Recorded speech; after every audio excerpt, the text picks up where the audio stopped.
My parents forced me to drop out of college and work three exhausting minimum wage jobs just to pay for my golden child sister to attend law school.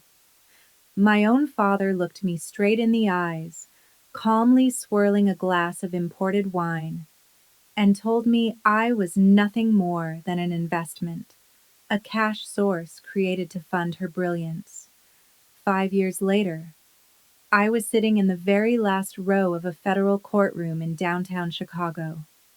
I wore a plain navy sweater, no makeup, no designer anything.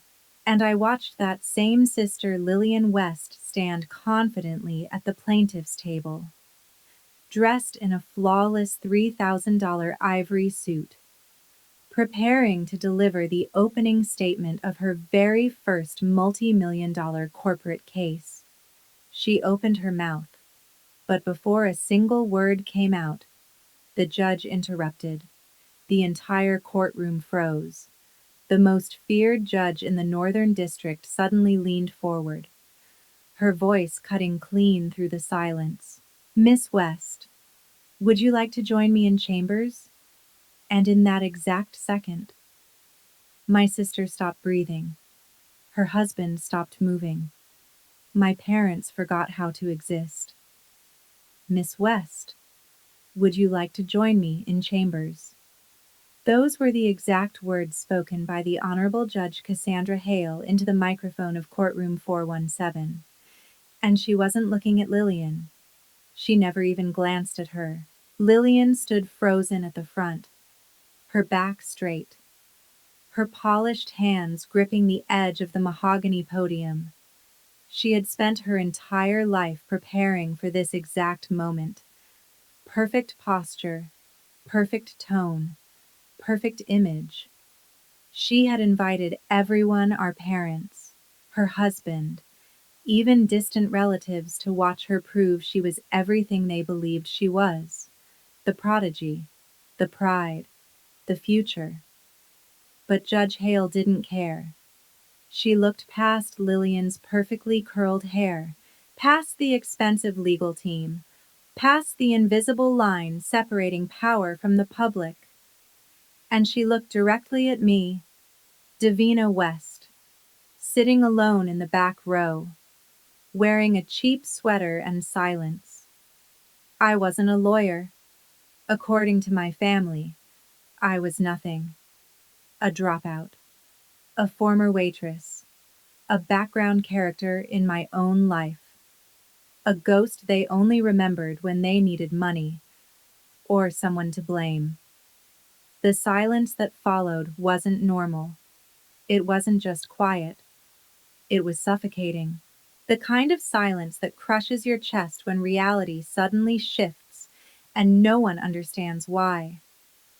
My father was sitting 2 rows ahead of me. He had been leaning forward all morning, practically glowing with pride, smiling, relaxed, certain. But the moment he heard the judge say my name, he turned around so fast it looked unnatural. His face went blank. That confident smile, the one he wore like armor, collapsed into something fragile. Confusion, then fear. Next to him sat Lillian's husband, Adrian Cole, a rising star at one of Chicago's most elite corporate law firms. Sharp, expensive, arrogant. He had spent the last 3 years treating me like I existed somewhere beneath the floor, like I was a problem to be managed, or a joke to be tolerated. When the judge called my name, he dropped his pen, a heavy, gold-plated fountain pen. I heard it hit the hardwood floor with a sharp crack that echoed across the courtroom. At the front, Lillian looked like someone had just erased her reality.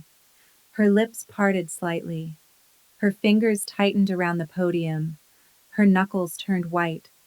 She looked at the judge, then at me, then back at the judge again, trying desperately to understand why the most powerful person in that room had just stopped everything. For me, for the sister she had spent years calling a failure. I didn't react. I didn't smile. I didn't give them anything. No satisfaction. No emotion. Nothing. I simply reached down, picked up my worn black portfolio, and stood up. Slowly, calmly. I walked down the center aisle, each step echoing louder than it should have. I passed my father, still frozen. I passed Adrian, staring at me like I didn't belong in reality. I reached the wooden gate separating the public gallery from the courtroom floor, pushed it open, walked past my trembling sister, and followed the armed bailiff toward the judge's private chambers.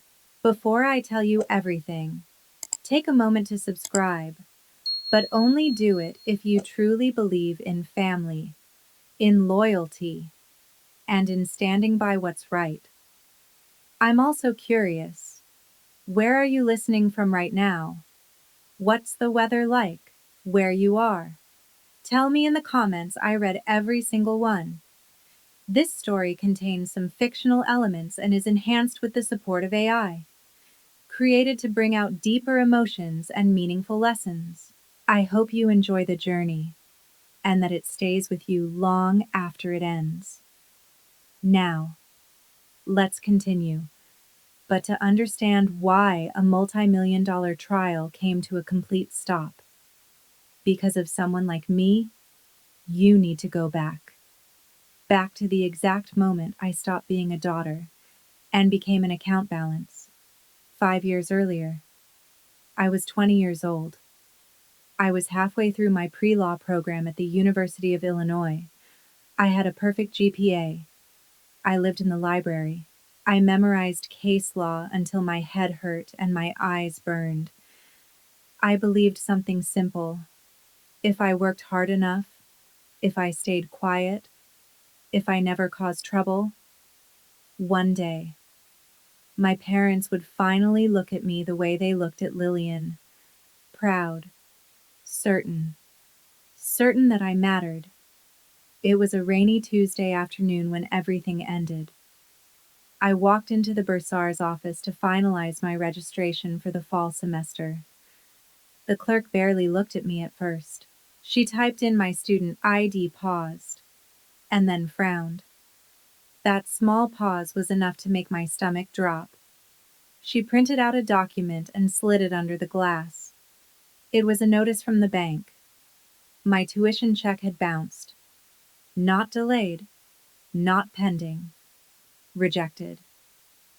The account had been closed. Just like that. No warning, no explanation, no backup. I remember standing there, staring at the paper, feeling like I had just been quietly erased. I took the train home in silence. The house in Oakbrook looked exactly the same as always. Perfect. Massive. Impressive. Green lawns trimmed to precision. A wraparound porch that looked like it belonged in a magazine.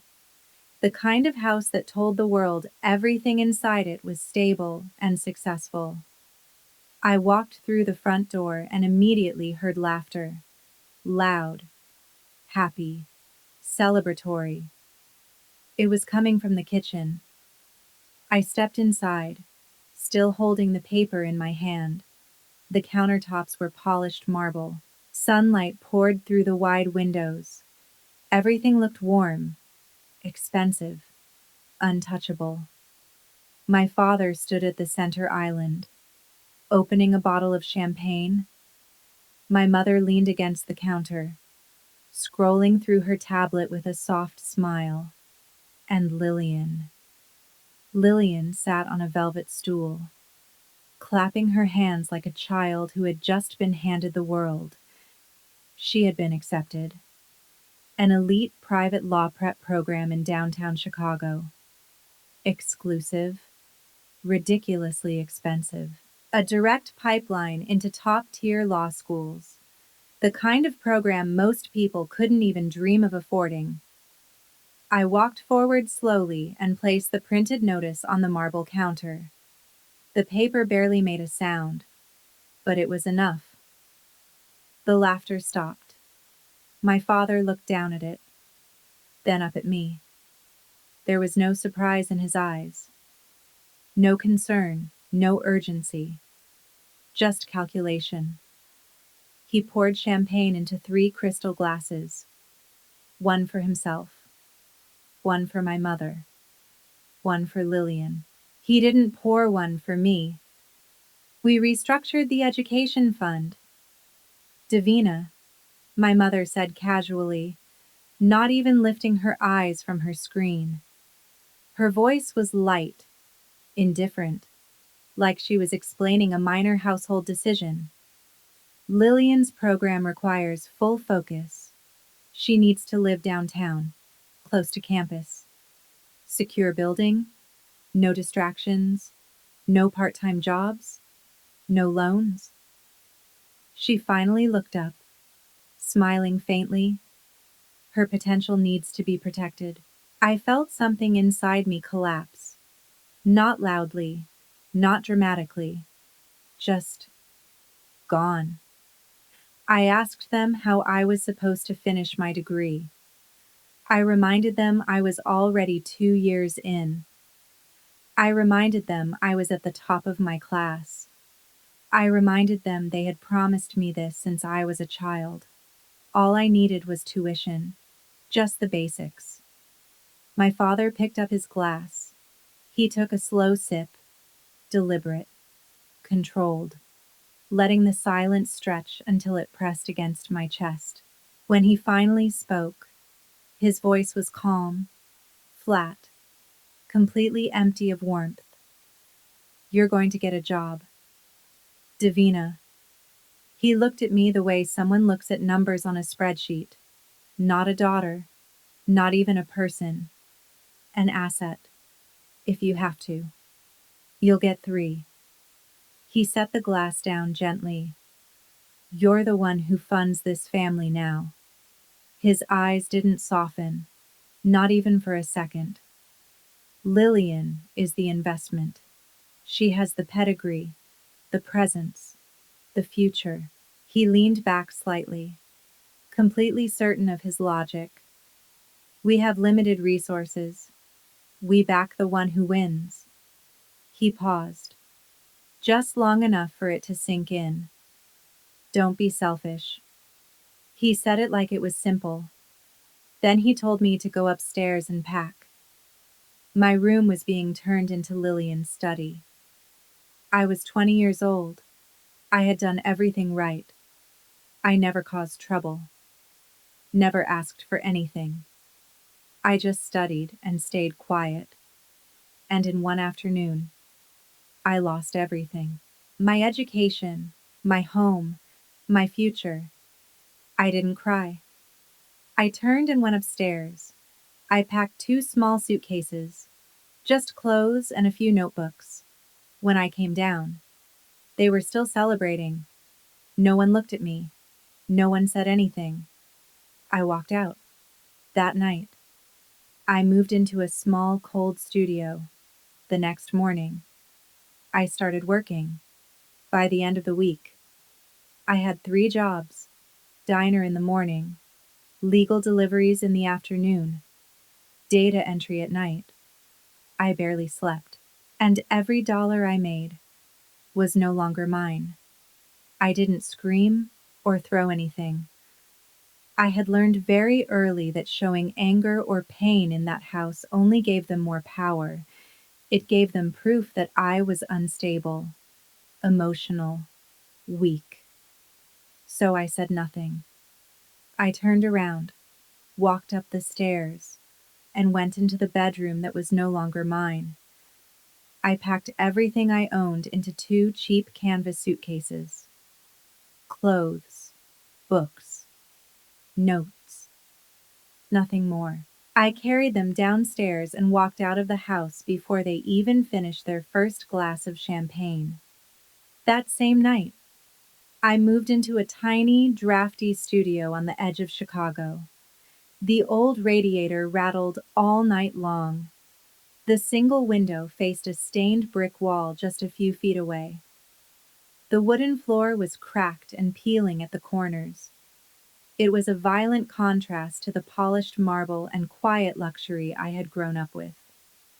The next morning, I started looking for work, anything I could find. I took a morning shift at a busy, greasy diner. By the time I got home, I smelled like burnt coffee and industrial cleaner. In the afternoons, I worked as a legal courier, delivering subpoenas across the city. Doors slammed in my face. People shouted. Some refused to open at all. At night, I worked in a windowless office doing raw data entry for a large corporate law firm downtown. I slept maybe 4 hours a night if I was lucky.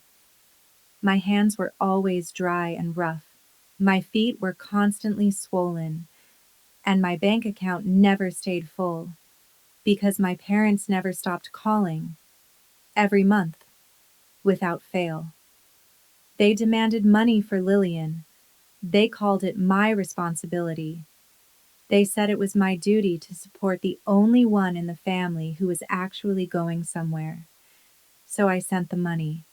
Every time, I became invisible, a ghost moving through my own life, serving coffee to strangers who never looked at me, typing endless numbers into spreadsheets that never seemed to end.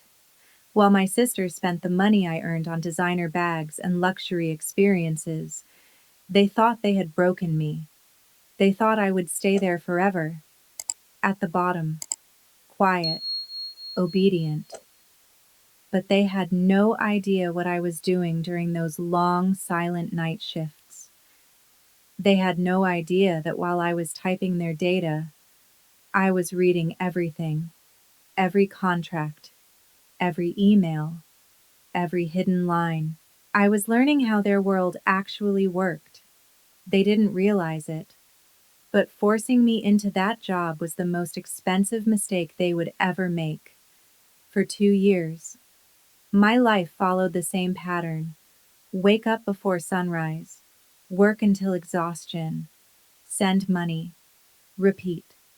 Every morning at 4, I put on my stiff diner uniform and served greasy food to people who barely acknowledged I existed.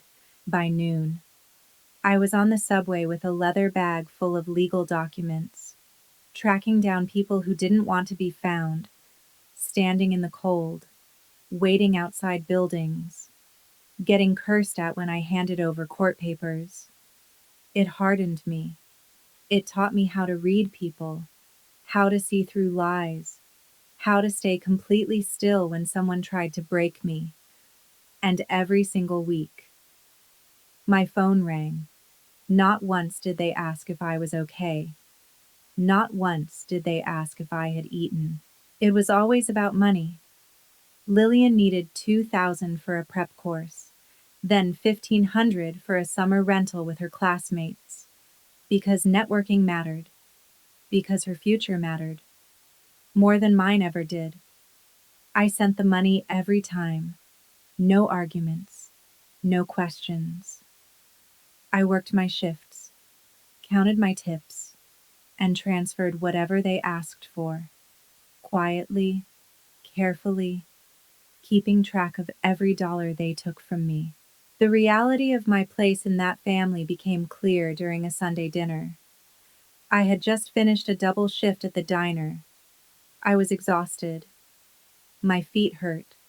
My clothes still smelled like grease and soap. When I walked into the dining room, I saw someone new sitting beside Lillian.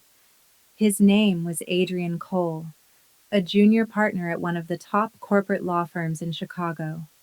Sharp, polished, confident. The kind of man who had never been told no. His suit was tailored, his watch expensive, his posture effortless. When I stepped inside in my worn jeans and cheap sweater, he looked at me slowly, from head to toe, like I didn't belong in the room. He leaned back, swirling his wine, and gave a small, amused smile. "So this is the sister who works around the city," he said. His tone was calm, but it carried something sharper underneath. Lillian laughed quickly, eager, trying to match him. She started explaining my jobs, the diner, the deliveries, leaving out one detail, that I was paying for everything she had. Later that night, after dinner, my mother pulled me aside in the hallway. She didn't ask how I was. She didn't lower her voice. She just reminded me that Lillian needed money for textbooks. I reached into my bag, took out my checkbook, and wrote the amount. $2,500. I handed it to her. No hesitation. At that moment, Adrian stepped out of the dining room. He looked at the check in my mother's hand, then at me, and smiled. "You should really think about appearances," he said, adjusting his tie. "It wouldn't look great if people found out a future attorney is being supported by someone working minimum wage jobs." He didn't raise his voice. He didn't need to. Everyone heard it. My parents laughed. My father even nodded, like it was a clever observation. That was the moment something inside me finally broke. Not anger, not pain. Something quieter. Final. They didn't just take from me. They enjoyed it. They needed me to stay small, to make their version of the world make sense. I didn't respond. I put on my coat and walked out. They stayed inside, laughing, certain, untouchable. That night, I went to my shift at the law firm. The building was silent, cold. From midnight to morning, it felt like a different world. Just security guards, cleaning staff, and people like me, the ones no one noticed. We worked in the basement. No windows. Just rows of computers, stacks of files, and the constant hum of servers. Most people typed without thinking. Just numbers. Just data. But I didn't. I read everything. Every contract. Every email.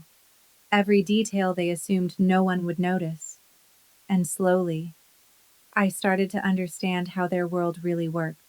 From midnight until 8 in the morning. The glass tower in downtown Chicago felt like a completely different world, almost abandoned except for a few armed security guards, the quiet cleaning crew moving through the halls, and a small group of data clerks like me working in silence deep below ground.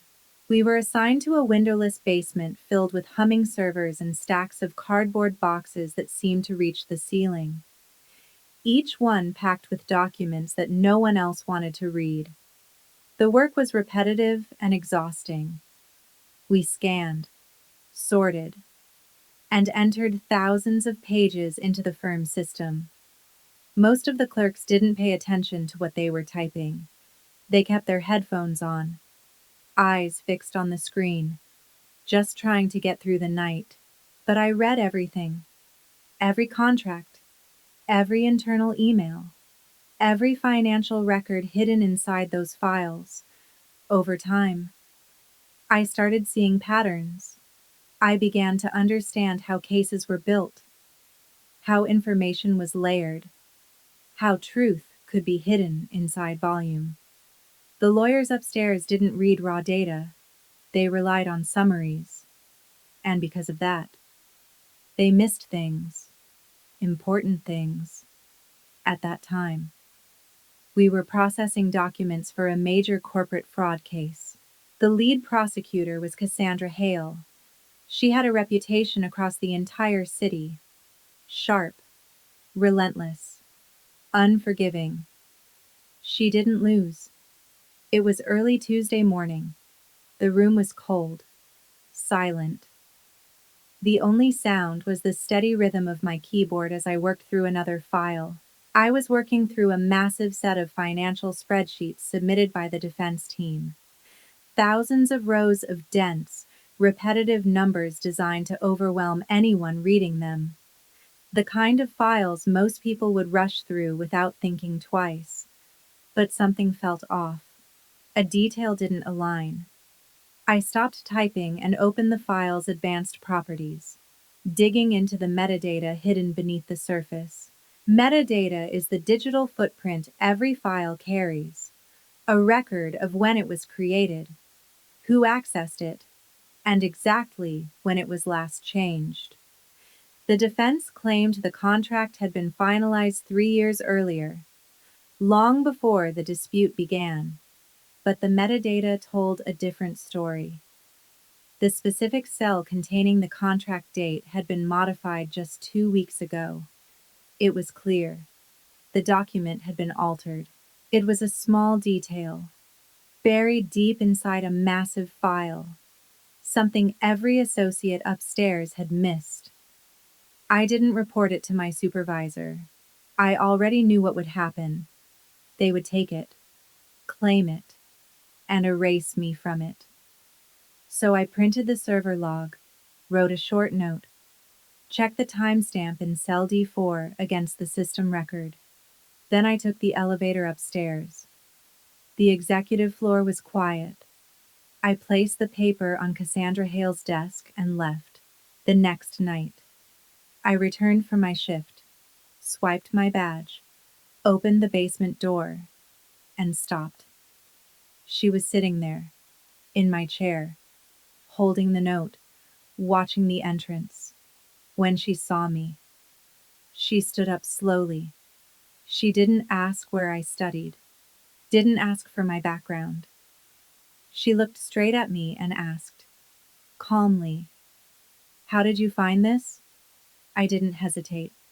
I didn't look away. I walked over to the desk, turned on the monitor, and pulled up the file. Then I explained, calmly, step by step. I showed her how the system stored layered data, how the visible document had been cleaned, edited, polished, and how the defense team had overlooked one thing: the server history, the part no one sees unless they know where to look. I pointed to the timestamp, the discrepancy, the hidden trail they couldn't erase.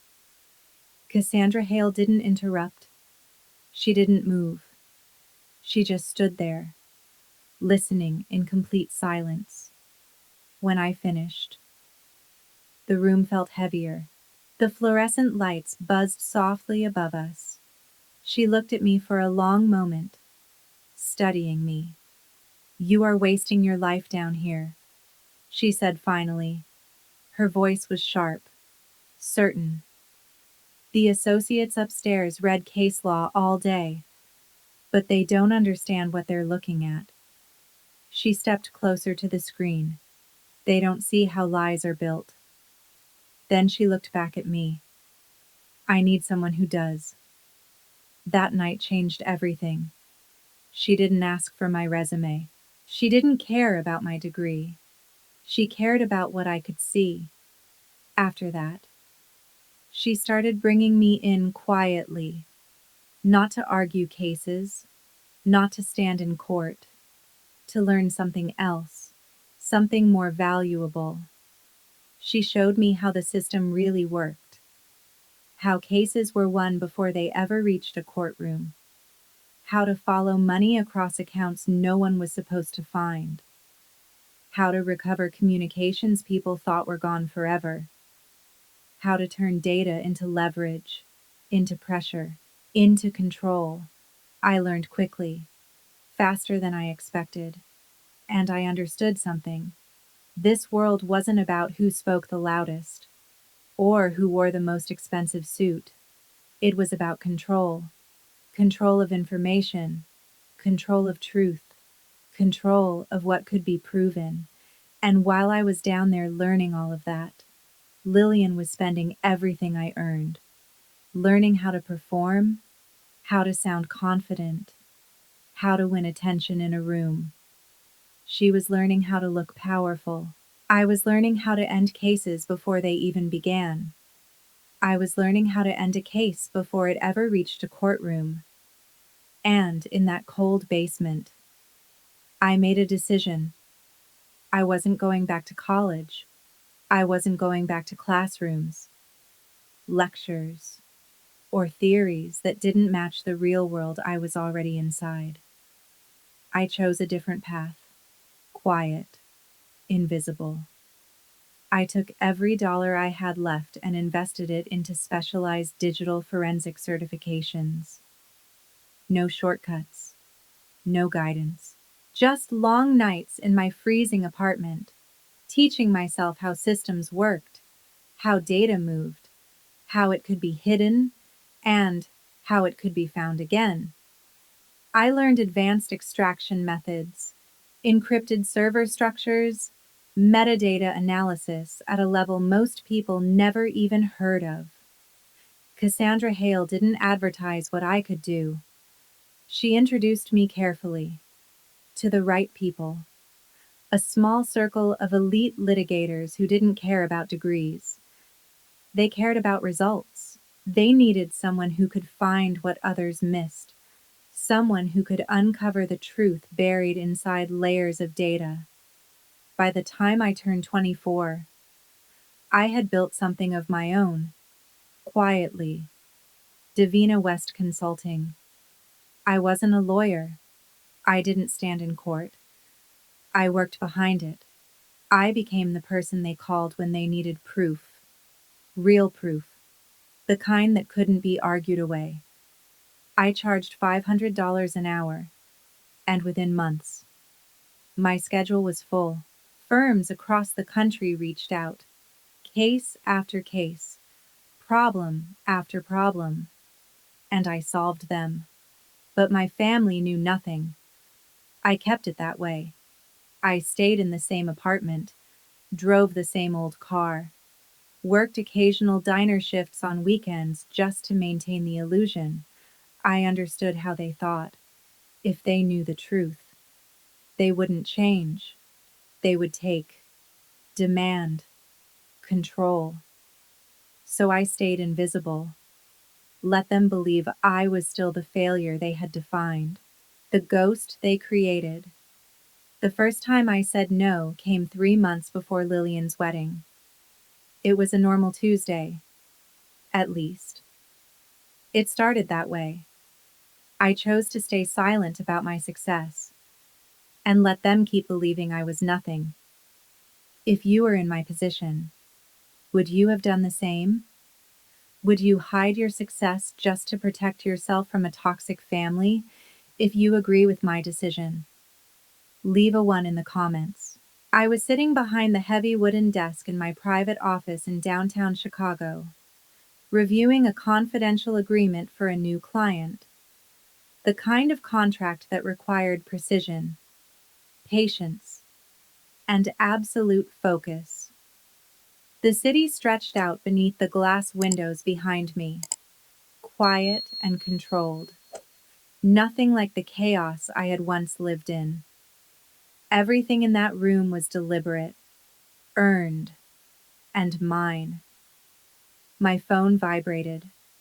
The sound cut through the silence. I glanced down, already knowing who it would be before I even saw the name. My mother, flashing across the screen. For a moment, I considered ignoring it, letting it ring, letting it fade into voicemail like every other call I had learned not to answer. But I picked it up anyway. I answered. She didn't say hello. She didn't ask how I was doing, or where I had been, or whether I was even alive. She went straight into it. The wedding, flowers, decorations, logistics, expenses. Her voice was fast, urgent, almost frantic, like she was listing problems that needed to be solved immediately. The budget had gone over, she said, not slightly, not manageable. Over. She needed $15,000. Right now. No hesitation. No space for discussion. She explained that Adrian's family expected a certain level of presentation, that the venue had to look flawless, that the arrangements needed to reflect status, success, refinement. She said it like it was obvious, like it was my responsibility, like it had always been my responsibility. She talked about imported white roses, about custom centerpieces, about how everything had to look perfect under the lighting, how nothing could appear cheap or careless in front of people who mattered, people who judged, people who remembered. I leaned back slowly in my chair. Let her keep talking. Let her fill the silence. My eyes drifted back to my screen, to the numbers sitting there quietly, my account balance. More than I had ever imagined having when I was standing in that diner. Counting tips. Calculating what I could afford to send them at the end of each week. More than enough to solve her problem. More than enough to fix everything she was worried about. I took a slow breath, and I said one word. No. The silence on the other end was immediate, complete, like the world had just stopped turning for her for a few seconds. There was nothing. Then I heard her breathing, sharp, measured, controlled, but only just. "Excuse me," she said. Her voice had changed. The softness was gone, replaced by something colder, more familiar. "You owe your sister this." She didn't pause, didn't reconsider. "You dropped out. You ruined your future." She didn't. Her words came faster now, harder. "You should be supporting the one who actually succeeded." I didn't react, didn't interrupt, didn't try to defend myself. I had done that before, years ago. It never changed anything. So I spoke the way I spoke to clients. Calm, neutral, final. "My account is no longer available for your requests," I said. "You and Dad can handle the wedding expenses yourselves." There was a pause. Short, sharp. And then I ended the call. I didn't wait for a response. Didn't give her time to argue. Didn't give her the satisfaction of thinking she still had access to me. An hour later, my phone lit up again. A message this time. From my father. Short, direct. "You are selfish. A complete disappointment. Don't come to the wedding if you can't support your sister." I read it once, then again. No surprise. No anger. Just confirmation. I went anyway. Not to celebrate. Not to support. To observe. I wanted to see them clearly, without the version of me they had built, without the money they had always expected. The wedding was held at one of the most expensive hotels in Chicago, the kind of place designed to impress before you even walked through the doors. Everything about it was excessive, carefully curated, perfect. I didn't buy anything new. I wore a simple black dress I had bought years ago.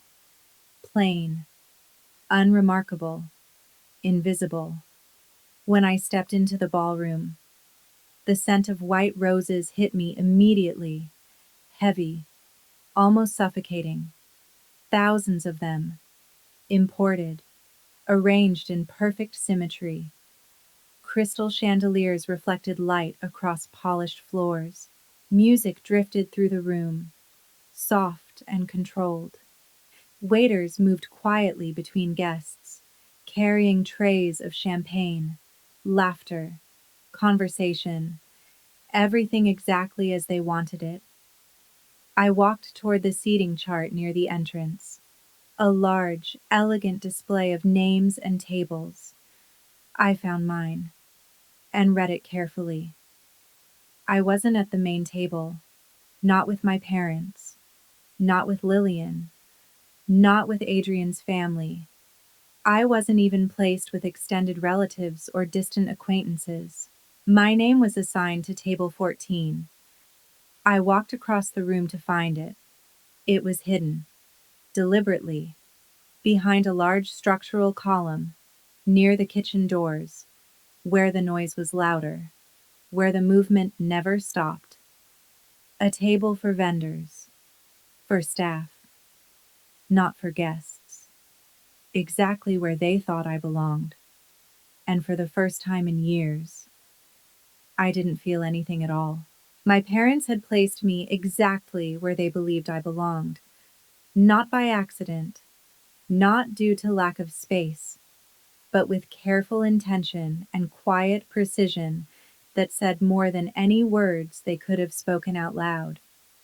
At a table tucked away behind a marble pillar, I found myself seated beside the exhausted backup wedding photographer and a teenage coat check girl who kept checking her phone under the table. Both of them clearly there to work, not to celebrate. It wasn't random. It wasn't careless. It was deliberate. A quiet, public reminder of my place in their world. A place beneath notice. A place meant to keep me unseen. I pulled out my chair without hesitation, sat down calmly, and when a waiter passed by, I asked for a glass of tap water. Nothing more. No wine, no champagne, no performance. Just water. The kind of choice that made me invisible in a room built entirely on excess. As the five-course dinner progressed, each dish more elaborate than the last, each plate presented like a piece of art designed to impress rather than nourish, Adrian finally stood up from the main table and took the microphone. The shift in the room was immediate, subtle, but powerful. Conversation stopped. Forks paused mid-air. All attention moved toward him.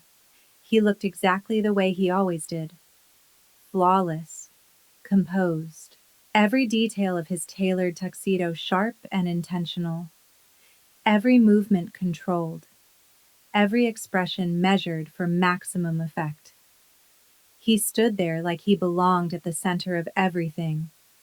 And in that moment, he did. The room fell completely silent as he began to speak. His voice was steady, confident, practiced. He spoke about Lillian, her intelligence, her discipline, her achievements. He described her as if she were something rare, something exceptional, something worthy of admiration.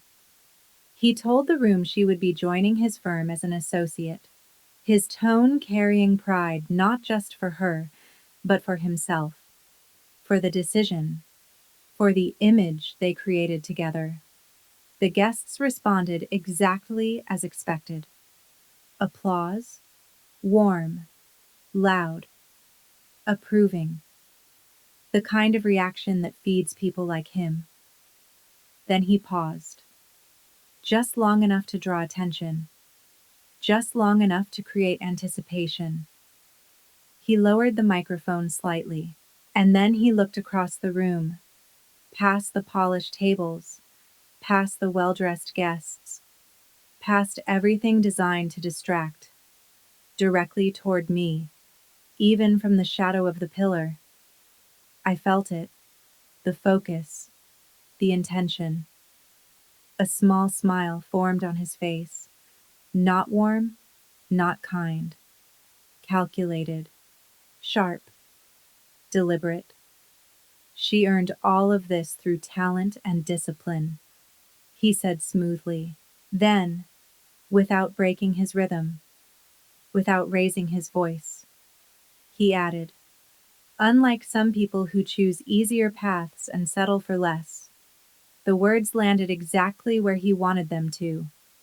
Not loud, but clear. My father nodded immediately, proud, visible, as if he had been waiting for that exact moment. Lillian laughed softly beside him, a light, practiced sound, the kind that signaled agreement without needing to say anything at all. I remained still, hidden in the shadow, drinking water, invisible, untouched by the performance unfolding just a few meters away. Then my phone vibrated, a small, quiet interruption. I reached into my bag slowly and checked the screen beneath the table, careful not to draw attention, careful not to shift the image they had built of me. It was an email, encrypted, marked urgent, from the executive board of a global technology corporation based in California. Short, direct, confidential. They had officially retained my firm, Davina West Consulting, lead digital discovery for a $50 million corporate espionage case. The retainer had already been transferred. I glanced at the number, then looked again. It was more than the entire cost of the wedding happening around me, combined. Every flower, every light, every detail designed to impress, reduced to a number that barely registered in my world anymore. I locked my phone, slipped it back into my bag. Then I looked up again, at Adrian, still standing under the lights, still speaking, still certain of his place. I allowed myself a small smile, barely noticeable, then took another slow sip of my water. They believed in appearances, in titles, in what could be seen and applauded.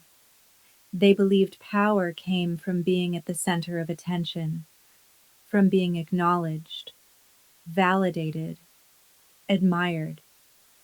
But everything they had built rested on something fragile, something invisible, something they didn't understand. A lie. And I understood lies better than they ever could. I understood how they were built, how they were hidden, and most importantly, how they could be dismantled completely. 2 weeks before the courtroom, I was 27. My company had grown in silence, not through announcements, not through recognition, but through results. From a single laptop in a cold apartment where I counted every dollar, to an entire secured floor in a corporate tower downtown. Glass walls, private access, systems no one outside could touch. No noise, no attention, no need to prove anything. Just leverage. The kind that doesn't need to be seen to be powerful. The kind that changes outcomes before anyone even realizes a game is being played. And as I sat there, behind that pillar, exactly where they thought I belonged, I realized something with absolute clarity. They had never seen me. Not really. And because of that, they were completely unprepared for what was coming next. I owned everything, not just in name, but in reality. The company, the clients, the outcomes, every decision, every strategy, every result flowed through me. I had built it piece by piece, quietly, without anyone watching, without anyone helping. And now I had a full team of highly specialized analysts working under me. People who understood the same hidden systems I did. People who knew how to see what others missed. My net worth had crossed into 8 figures without a single announcement, without a single celebration. It just happened. Slowly, silently. I didn't need the old car anymore, but I kept it. Parked in a rented garage, maintained just enough to run, just enough to look like nothing had changed. I only used it for one place, my parents' house, because the illusion mattered. It protected everything I had built. As long as they believed I was still struggling, still stuck, still beneath them, they would never look closer. They would never ask questions. They would never try to take control. Their belief that I was nothing became the strongest protection I had. One Sunday, my mother sent me a message. Short, direct, demanding, dinner, mandatory. Lillian had something important to announce. I didn't hesitate. I drove out in the same old car, the engine making that familiar grinding sound when I turned. The same sound they had always associated with failure. When I arrived, I parked far from Adrian's new sports car, making sure it was visible, making sure the contrast remained intact. I walked up the driveway like I always had. The same path, the same house, the same version of me they expected to see. Inside, nothing had changed. The smell of expensive food filled the air. Heavy wine, polished surfaces, everything controlled, everything curated. The table was set with precision, silverware aligned perfectly, plates untouched. Waiting. Lillian sat at the head, relaxed, confident, like she had already stepped into the life they had always imagined for her. Adrian sat beside her, composed, observant, satisfied with everything in front of him. My father stood near the table, carving the meat with steady hands, smiling in a way I hadn't seen in years. Not forced, not restrained, genuine. Pride. She had finally arrived. Her first major case? A corporate dispute worth millions. Exactly the kind of case they had always talked about, always expected, always believed she would handle. I took my seat at the far end of the table, near the kitchen, out of sight, out of focus, exactly where they had always placed me. I poured water into my glass and said nothing. I didn't need to speak. I just listened. Lillian talked the entire time, confident, certain, like the outcome had already been decided. The opposing counsel is completely terrified of me, she said, lifting her fork slightly as she spoke. Her tone casual but deliberate, making sure everyone heard. They're a small firm, nothing serious. I'm going to shut them down in discovery. Adrian nodded beside her, reinforcing every word. Her filings were flawless, he added, taking a slow sip of wine. She has instinct. She knows how to control a case.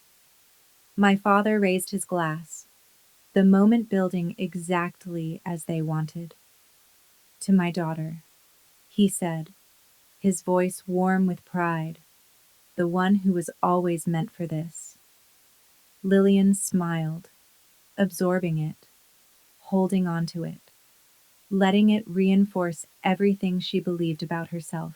Then she looked at me, and everything changed. The warmth disappeared, replaced by something sharper, more calculated. Davina, she said lightly, as if she were offering something generous. Since you embarrassed this family at my wedding, I'm giving you a chance to fix it. She paused just long enough. I need a new outfit for my trial. A white suit. $3,000. Her voice stayed calm, controlled, like it wasn't a request, like it was expected. Pick up more shifts and get it for me by next week. No hesitation, no doubt. I didn't react, didn't argue, didn't show anything. I simply picked up my glass, took a slow sip of water, and set it back down. Then I asked one question. Who's the opposing firm? She rolled her eyes immediately, annoyed by the interruption, annoyed that I had even spoken. They're called Harrison and Vance, she said dismissively. Not that it matters to you. For a moment, everything slowed. I kept my expression neutral, still, controlled. But inside, something shifted. Because I knew that firm, not small, not insignificant, and definitely not unprepared. They were one of the most aggressive corporate defense firms in the state. More importantly, they were my client, the case she was so confident about, the one she believed she would dominate. I had been working on it for weeks.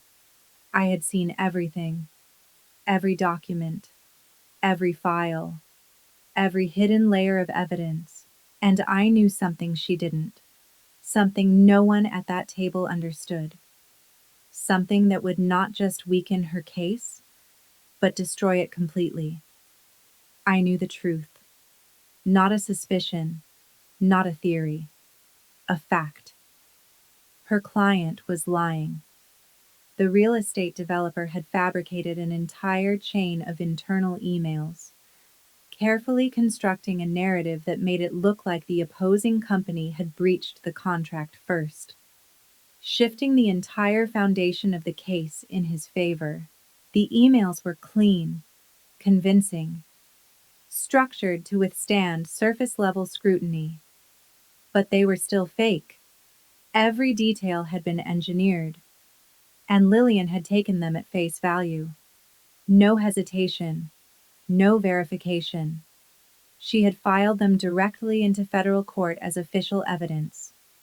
Exhibit C, a centerpiece. The kind of submission meant to anchor a case. She wanted a fast win, a clean, decisive victory, something she could present, something that would prove, not just to Adrian, not just to the firm, but to everyone watching, that she belonged there, that she deserved everything she had been given. But she hadn't checked the data. She hadn't questioned the source. She hadn't brought in anyone who understood how to read beyond the surface. If she walked into that courtroom and presented those emails as legitimate evidence, she wouldn't just lose the case. She would be committing perjury, on record, in front of a federal judge. It wouldn't be a mistake. It would be a career-ending violation, sanctions, public humiliation, possibly disbarment. Everything she had worked for would collapse in a matter of minutes. I sat at the end of the table, watching her laugh with Adrian, her confidence unshaken, her certainty absolute, completely unaware of what was waiting for her just ahead. I had a choice. Stay silent, let it happen, let reality unfold exactly as it would, or speak. Tell them the truth. Give them one chance, just one. I made my decision. The next morning, at 7, I drove back to the house. The sky was pale, the air cold and sharp, cutting through everything, and for the first time in a long time, I felt nothing. No anger, no resentment, no hesitation, just clarity.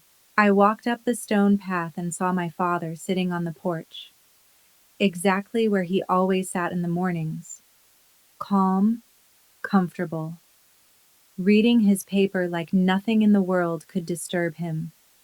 When he noticed me, his expression shifted instantly. Annoyance, immediate. "What are you doing here?" he said sharply. "I told you not to come back without the money." I stopped at the top of the steps, didn't move closer, didn't step into his space.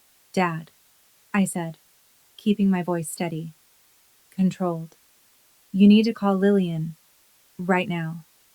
He lowered the paper slowly, looked at me, first confused, then irritated. "What are you talking about?" "She needs to withdraw Exhibit C from her case," I said, "immediately." He stared at me, for a moment. There was no reaction. Then he folded the paper and set it aside. The look on his face changed. Not concern, not curiosity, disdain. "Explain." he said. She needs to check the email timestamps. I continued. The files don't match the system records. The data was altered after the fact. I kept my tone even, clear, precise. Her client fabricated those emails. If she presents them in court, it becomes perjury. There was silence. 10 seconds. Heavy. Still. Then he laughed. Loud. Sharp. The sound cut through the quiet morning and echoed across the yard. He stood up and stepped toward me. "Are you serious right now?" he said, pointing at me like I had just said something absurd. "Do you even hear yourself?" His expression hardened. "You're a waitress," he said. "You deliver paperwork for people who actually matter. You don't understand anything about corporate law." "It's not law," I said quietly. "It's data. The files are altered. The timestamps don't match. The defense already knows." I tried one last time. "Just tell her to check the source files." He stepped closer. The distance between us disappeared. Anger replaced everything else. "You're jealous," he snapped. "That's all this is." His voice rose. Louder now. Sharper. "You failed. She didn't. And now you're trying to drag her down with you." He pointed toward the driveway. "Leave." Then, colder. "Don't come back unless you have the money." I didn't move at first. I stood there, looking at him, really looking. Not at what he was saying, but at what he believed. And in that moment, I understood something completely. He needed me to be nothing. He needed me to stay in that position, because if I wasn't, if I was right, then everything he had built his identity around, everything he had justified, every decision he had made, would fall apart. I nodded once. No argument. No explanation. I turned and walked away, step by step down the path, got into the car, closed the door, and drove. I had said what needed to be said, clearly, directly, without distortion. They chose not to listen, and that choice came with consequences. The outcome was already decided. They just didn't know it yet. 2 weeks later, I was sitting in that courtroom. The door closed behind me with a soft, final click, and in that instant, the noise from the courtroom vanished completely, as if someone had cut the sound out of the world. The tension, the whispers, the shifting bodies in the gallery all disappeared, replaced by a stillness so complete it almost felt unreal. Inside, everything was quiet, controlled, measured. The air carried a faint scent of old leather-bound books and freshly brewed coffee, a strange combination that somehow felt both intimidating and grounding at the same time. It was a space built for decisions that changed lives, and every detail reflected that weight. Judge Cassandra Hale removed her robe with slow, deliberate movements and placed it carefully over the back of her chair. Without rushing, she walked to a side table, poured 2 cups of coffee, and handed one to me as if this were any ordinary conversation. But it wasn't. She didn't look at me the way my family did. There was no judgment in her eyes, no dismissal, no quiet calculation about what I was worth. She looked at me with respect. Professional, earned. "You look well, Davina," she said calmly, taking a small sip from her cup. I held her gaze. "You look dangerous," I replied quietly. For a brief moment, something almost like amusement crossed her face, subtle but real, before she turned back to her desk and picked up a thick case file. Lillian's case. She tapped it lightly against the surface. The defense submitted your forensic report this morning, she said. Everything checks out. Her tone shifted as she continued. Colder, sharper. Your sister's client fabricated the emails. A pause. She filed them anyway. I said nothing. There was nothing to add. She didn't verify a single detail. Judge Hale continued. No audit. No independent review. No attempt to confirm the authenticity of the evidence she was presenting to a federal court. Her voice didn't rise. It didn't need to. She wanted a quick win. She said, I met her eyes. She wanted to impress. I replied.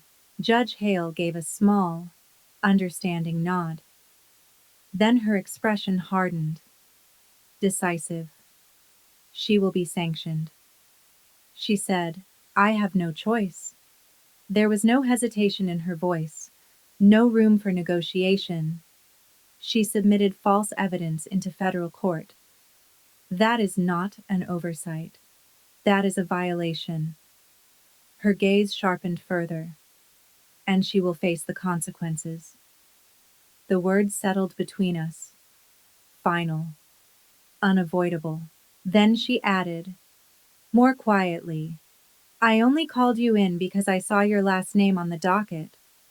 Then I saw you sitting in the gallery, and it became clear. She paused for a moment, as if considering something. I wanted to give you a professional courtesy before I go back out there. I looked at her, really looked at her. The same woman who had found me in a basement years ago. The same woman who had recognized something no one else had ever bothered to see. Do what you have to do, I said calmly. I warned them. I placed the cup back on her desk. They chose not to listen. She nodded once. No sympathy, no judgment, just acknowledgement. That was enough. I turned and walked back toward the door. My steps steady, my thoughts clear. My role in everything already finished long before this moment. When I stepped back into the courtroom, the shift was immediate. The air felt heavier, thicker. Every conversation stopped as I walked down the aisle. Every pair of eyes following me in silence as I returned to my seat in the back row. My father was staring at me, angry, confused, like he couldn't understand why I had been called in at all. Adrian looked unsettled, his posture no longer as rigid, his confidence slipping just enough to be noticeable. And Lillian. She stood at the podium, gripping the edges tightly, trying to regain control of a moment that was already slipping away from her. The door behind the bench opened. Judge Hale stepped back into the courtroom. The transformation was immediate. The room rose to its feet. She took her seat with authority, lifted the gavel, and brought it down in one sharp, echoing strike that silenced everything. Be seated, she said, firm, controlled, absolute. And then it began. Miss West, Judge Hale said, her voice cutting cleanly through the room. Before you begin your opening statement, I want you to review the defense's supplemental filing regarding your Exhibit C. Lillian froze. It wasn't dramatic. It was subtle, but it was enough. Her hands tightened around the podium as she shuffled through her notes. Her movements no longer confident, no longer precise. She looked down, then up, then back down again, searching. At the defense table, the lead attorney from Harrison and Vance stood up smoothly, adjusting his jacket with calm, practiced ease. Your Honor, he said clearly, his voice carrying across the courtroom. We have established that the emails submitted by the plaintiff were fabricated. He paused. just long enough for the statement to settle into every corner of the room. The metadata confirms that these documents were created weeks ago, not years. A ripple moved through the gallery, subtle but undeniable. We move to dismiss the case, he continued, and request sanctions for the submission of false evidence.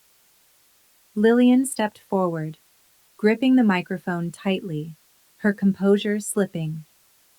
That's impossible, she said, her voice cracking despite her effort to control it. We verified everything with our client. The documents are real. You verified nothing. Judge Hale responded sharply. Her voice filled the room. Cold. Unyielding. The metadata clearly shows these files were created 21 days ago. She leaned forward slightly. Did you consult a forensic expert before submitting this evidence? Lillian said nothing. There was no answer she could give before the silence could settle. Adrian stood up from the gallery, breaking protocol without thinking. Your Honor, our firm stands by. Sit down, Judge Hale said. Immediate. Final. You are not part of this proceeding. The room went completely still. Adrian slowly lowered himself back into his seat, his face losing color, his confidence collapsing in real time. Judge Hale turned back to Lillian. Your failure to verify evidence is unacceptable, she said. Her tone sharpened further. You have submitted false documents into federal court. Lillian's hands trembled against the podium.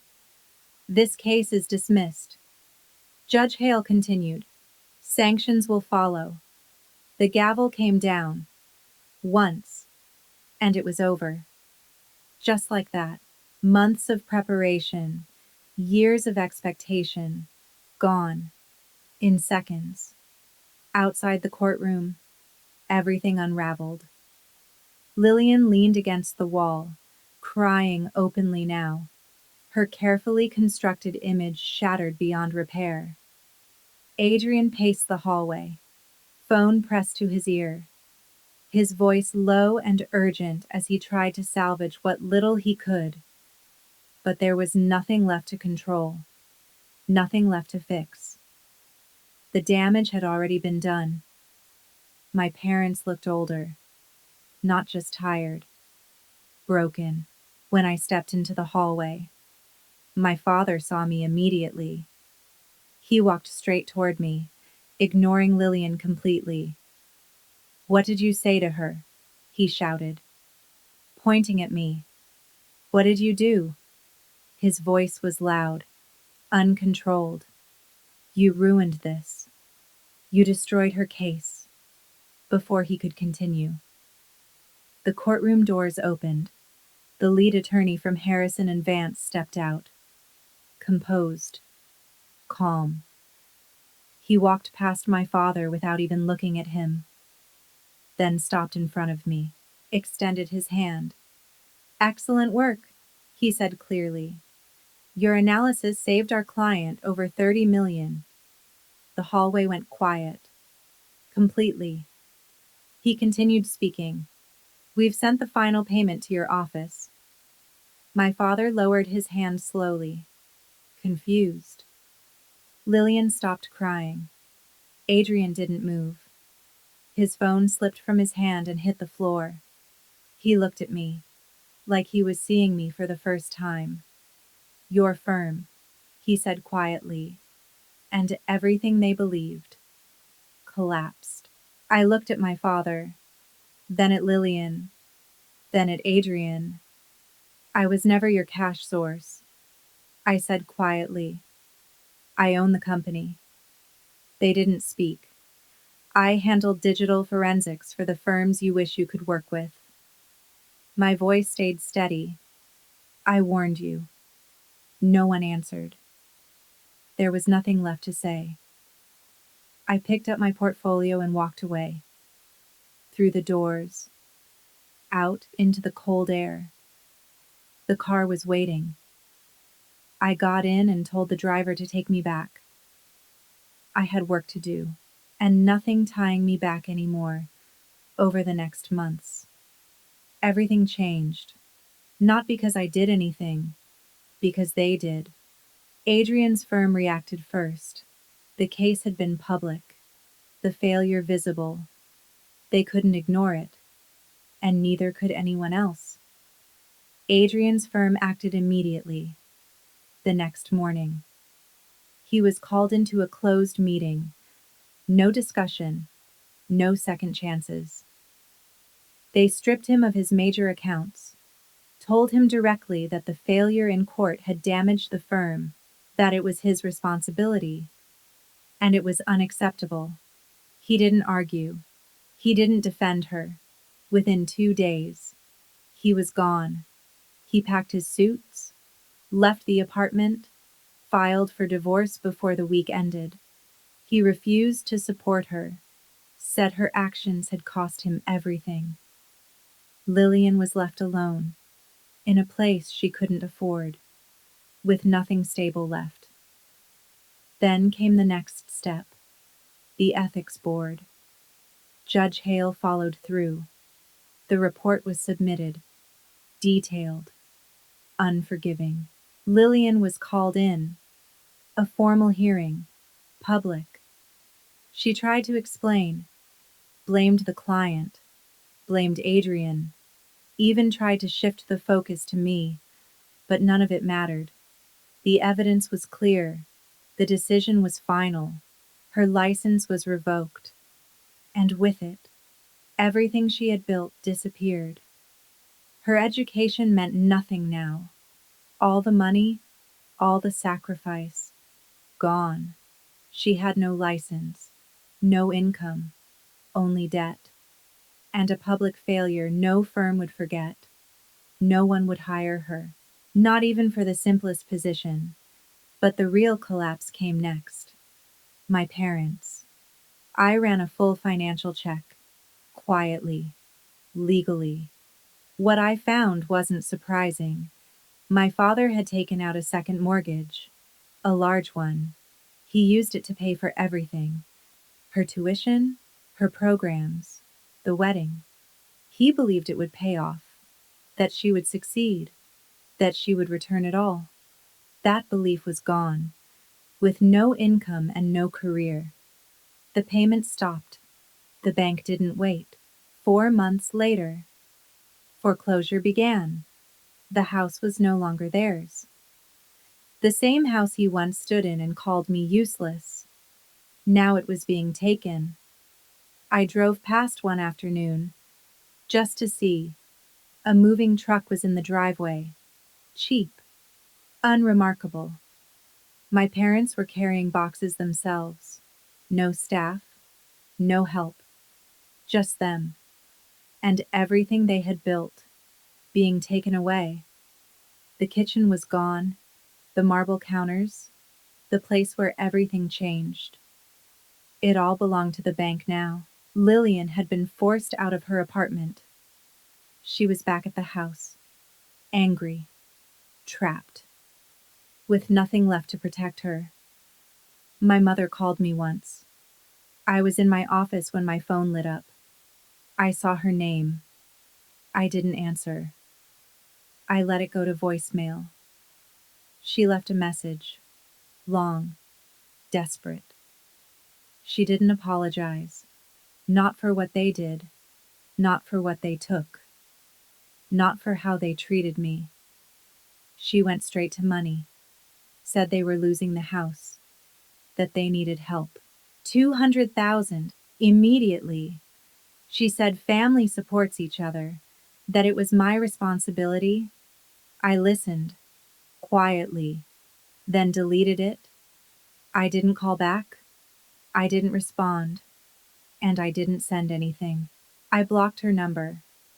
Then my father's. And finally, Lillian's, cutting off every remaining line of contact without hesitation or second thought. and I formally instructed the armed security team in the lobby of my corporate building to deny them entry under any circumstance if they ever decided to show up uninvited and desperate. They had told me to build my life on my own, to survive without them, to stop expecting anything, and I did exactly that. Only I built something far beyond what they ever imagined. Something controlled, protected, and completely out of their reach, with barriers they could never break through. I am now 28 years old, and my firm has secured a federal contract to investigate large-scale corporate fraud across multiple states. While I live in a private penthouse overlooking the city, far removed from everything they once used to define me, I no longer work exhausting shifts, no longer chase approval, and no longer waste time trying to prove my worth to people who chose not to see it. I learned what truly matters. You don't win by arguing. You don't win by asking to be understood. You win by knowing the truth, building strength in silence, and letting reality expose everything in its own time. My parents placed everything they had on one outcome, convinced it would carry them forward, and they never once considered what would happen if they were wrong. They never realized they had chosen the wrong side, and by the time they understood it, there was nothing left for them to stand on. I want to leave you with a few truths I learned from surviving everything they tried to turn me into. First, being related by blood does not give anyone the right to break you, and walking away from people who harm you is not betrayal. It is survival.